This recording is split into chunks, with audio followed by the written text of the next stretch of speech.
Hey everyone, welcome to another video. In this video, we're going to talk about the lead code number 3, longest substring without repeating characters. So the title is basically self-explanatory, and the description is given a string s. Find the length of the longest substring without repeating characters. So let's say we're given a substring. We're given a string.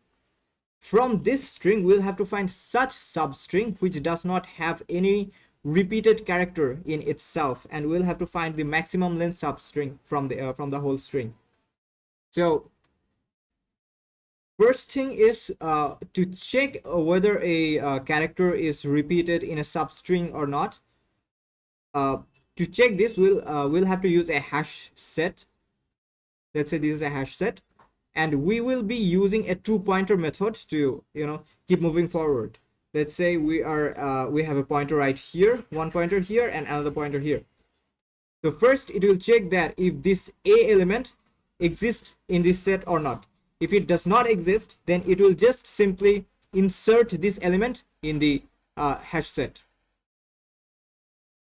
Then this pointer, let's say this pointer will go forward by 1.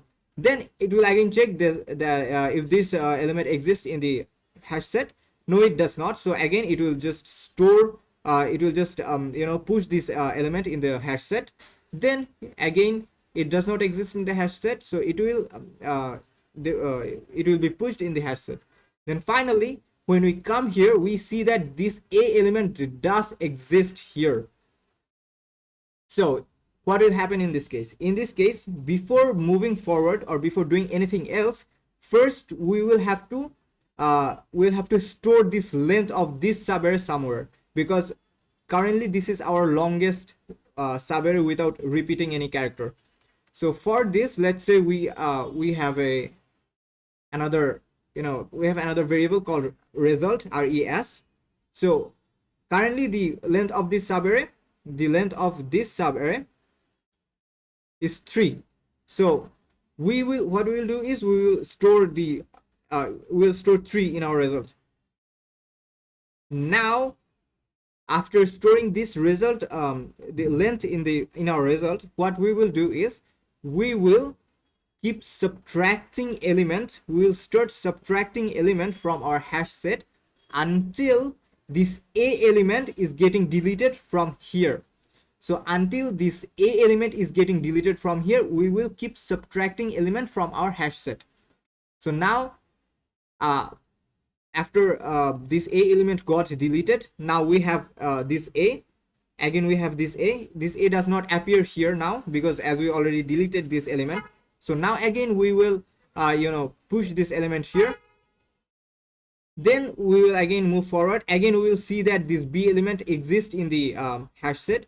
Now again we'll just repeat the same process again. We'll store the length of this subarray in the result. We'll actually not straightforward store it in the result. We'll just take the maximum of our result, or this subarray. So again we'll update our result variable. Then again keep subtracting until this b gets deleted.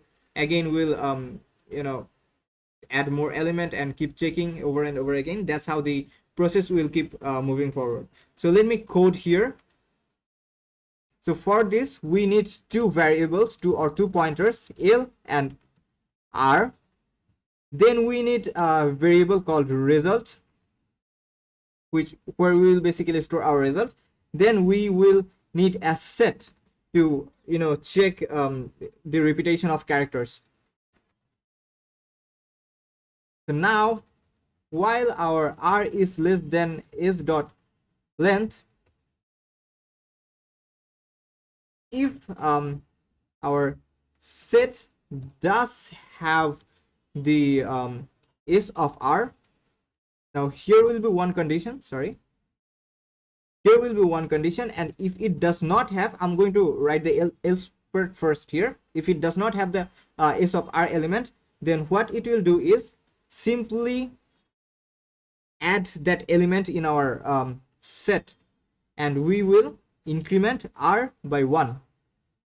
Now if it does have the s of r element, then first we will just update our result first, r minus l. All right, then yeah, then as long as our set has this s of r element, we will set dot delete s of delete s of l. We will keep deleting our s of l element, and we'll increment the l by 1. All right, then finally we will add this r element, because we haven't added this r element yet. Our pointer is there, but we haven't added the element.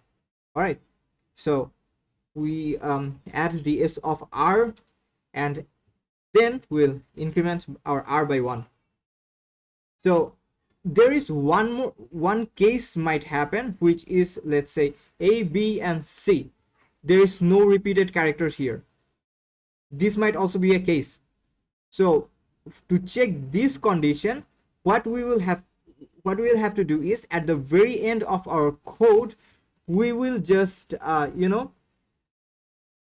check which one is greater, our result variable or our l minus r, r minus l variable.